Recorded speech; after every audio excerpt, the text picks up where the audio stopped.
মূল যে সমস্যাটা, ইমাম সাহেব যখন আল্লাহু আকবার বলে হাত তুললো, এরপরে এই মুসল্লিরা বাঁকা চোখে তাকানো শুরু করে। এতে কি হাত বাঁধতেছে না ছাড়তেছে? মানে এই আল্লাহু আকবার বলে কখন বাঁধবো আর কখন ছেড়ে দেবো, আল্লাহু আকবার বলে কখন বাঁধবো আর কখন ছেড়ে দেবো, মূল প্যাচটা লাগে এখানে। ঈদের নামাজ এটা হচ্ছে ওয়াজিব নামাজ। তাহলে আপনি নিয়ত করে আসবেন যে 2 রাকাত ওয়াজিব নামাজ, ঈদুল আজহার নামাজ আদায় করার জন্য আমি মসজিদে আসলাম। কিভাবে আদায় করবেন? ইমামের পেছনে আপনি ইক্তেদা করবেন, তাই না? তো ইমামের পেছনে যখন ইক্তেদা করতেছেন, অতিরিক্ত 6টা আপনাকে তাকবীর দিতে হবে। আর অতিরিক্ত 12 তাকবীরের কথা বলা আছে, যেহেতু আমাদের বাংলাদেশে অধিকাংশ মানুষ হানাফি মাযহাব ফলো করেন এবং আমরা অতিরিক্ত 6 তাকবীরে পড়ি, সুতরাং আমরা 6 তাকবীরের নিয়মটাই বলে দিচ্ছি। একটা কথা আপনাদেরকে বলি, খুতবা শোনা কিন্তু ওয়াজিব। ঈদুল ফিতরে খুতবা কিন্তু নামাজের পরে হয়, আর জুমার নামাজের আগে সাধারণত খুতবা হয়ে থাকে। তো নামাজ শেষে আপনারা উঠে চলে যাবেন না, খুতবা শুনে তারপরে যাবেন।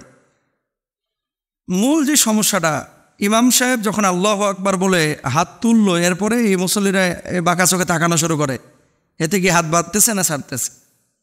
মানে এই আল্লাহু আকবার বলে কখন বাঁধবো আর কখন ছেড়ে দেবো, আল্লাহু আকবার বলে কখন বাঁধবো আর কখন ছেড়ে দেবো, মূল প্যাচটা লাগে এখানে। ইমাম সাহেব আল্লাহু আকবার বলে প্রথমেই আপনি নিয়ত করে দাঁড়াইলেন, তাকবীরে তাহরিমা বলা হলো। ইমাম সাহেব আল্লাহু আকবার বললেন, হাত তুললেন। আপনি হাতটা তুলে হাত বেঁধে নেবেন। আচ্ছা, বেদে কি করবেন? বেদে সুবহানাকাল্লাহুম্মা বিহামদিকা ওয়া তাবারাকা ইসমুকা ওয়া তাআলা জাদ্দুকা ওয়া লা ইলাহা গায়রুক সানা পড়বেন।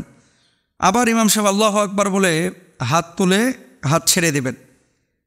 এরপর ইমাম সাহেব আরও একবার আল্লাহু আকবার বলে হাত তুলে হাত ছেড়ে দেবেন। এরপরে আল্লাহু আকবার বলে ইমাম সাহেব হাত তুলে হাত বেঁধে নেবেন। তাহলে হাত ছাড়তে হলো কয়বার? 2 বার। আপনি প্রথমে বাঁধলেন, তারপরে মাঝখানে 2 বার ছাড়লেন, এরপরে আপনি হাত তুলে হাত বেঁধে নিলেন, সূরা ফাতিহা পড়লেন। সূরা ফাতিহা যখন ইমাম সাহেব পড়তেছে, আলহামদুলিল্লাহি রাব্বিল আলামিন, এই যে আলামিন বলে গ্যাপ দিচ্ছে, আপনি যদি মনে চাই, যেহেতু বর্ণনা দুটোই আছে, নবীজি বলছেন ইমামের পেছনে যখন মুক্তাদি ইক্তেদা করবে, ইমামের কেরাতি মুক্তাদির জন্য যথেষ্ট হয়ে যাবে।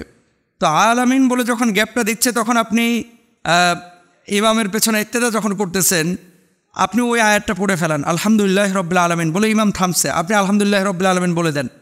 আর রহমানির রহিম যখন ইমাম সাহেব বলতেছে, আপনিও বলে দেন। আর যদি মনে করেন যে না, আমি পড়বো না, ইমামের পেছনে আমি ইক্তেদা করবো, খালি শুনবো, তো এটাও কোরআনে আছে। দেখেন, ইদা কুরিআল কুরআন ফাসতামিউ লাহু ওয়া আনসিতু লাআল্লাকুম তুরহামুন, যখন কোরআন তেলাওয়াত করা হয় তখন তোমরা শোনো। তাহলে আপনি, আল্লাহ বলতেছে যে তোমরা শোনো, আর নবীজি বলছেন ইমামের কেরাত মুক্তাদির কেরাতের জন্য যথেষ্ট। আবার আল্লাহর নবী আর এক হাদিসের মধ্যে বলছেন যে সূরা ফাতিহা ছাড়া কোনো নামাজ হবে না। তাহলে কেউ যদি সূরা ফাতিহা পড়তে চায় পড়তে পারে, কেউ যদি শুধু শুনতে চায় শুনতে পারে, আর কেউ যদি কোনো কিছু না পড়ে খালি ইমাম সাহেবের পেছনে ইক্তেদাই করলো, মানে সূরা ফাতিহা সূরাগুলো শুনলো, তার নামাজ হয়ে যাবে। তাহলে আমরা কি পেলাম? আল্লাহু আকবার বলে আমরা হাত বেঁধে নিলাম, এরপরে আল্লাহু আকবার বলে হাত ছেড়ে দিলাম, আবার আল্লাহু আকবার বলে হাত ছেড়ে, এরপর আল্লাহু আকবার বলে হাত বেঁধে সূরা ফাতিহা সূরা মিলালাম। ইমাম সাহেব রুকুতে গেল, আমরা রুকুতে গেলাম। রুকুতে সুবহানা রাব্বিল আযীম আমরা পড়লাম, সুবহানা রাব্বিল আযীম, সুবহানা রাব্বিল আযীম 3 বার 5 বার 7 বার আপনি যা পারেন বলবেন। রুকু থেকে উঠে আমি সিজদায় গেলাম। সিজদায় যাওয়ার পরে সুবহানা রাব্বিল আলা, সুবহানা রাব্বিল আলা আপনারা পড়লেন।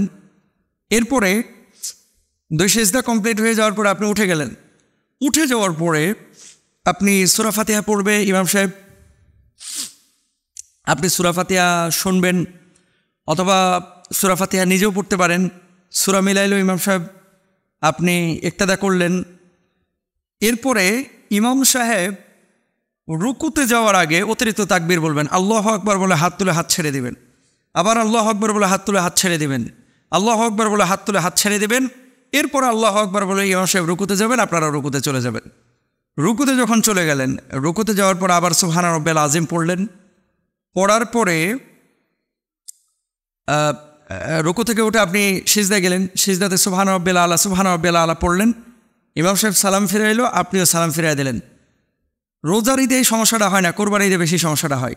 মানে এত ব্যস্ত গরু নিয়ে খুতবাটা শোনে না। কিন্তু এই গরু জবাই করে যেমন আপনার উপর আবশ্যক, খুতবাটা শোনাও কিন্তু আপনার উপর আবশ্যক। খুতবাটা শুনে না, তাড়াহুড়া করে খুতবা ছাড়াই চলে যায়, নামাজ ইনকমপ্লিট থেকে যায়। এই জন্য আমরা এগুলো খেয়াল করব।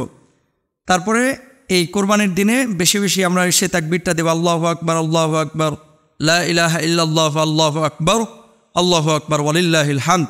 তো নামাজের প্র্যাকটিক্যাল নিয়ম আমরা জানলাম, প্রথম রাকাতে 2 বার আর দ্বিতীয় রাকাতে 3 বার, মানে হাতটারে ছাড়তে হবে, এটা মাথায় রাখবেন।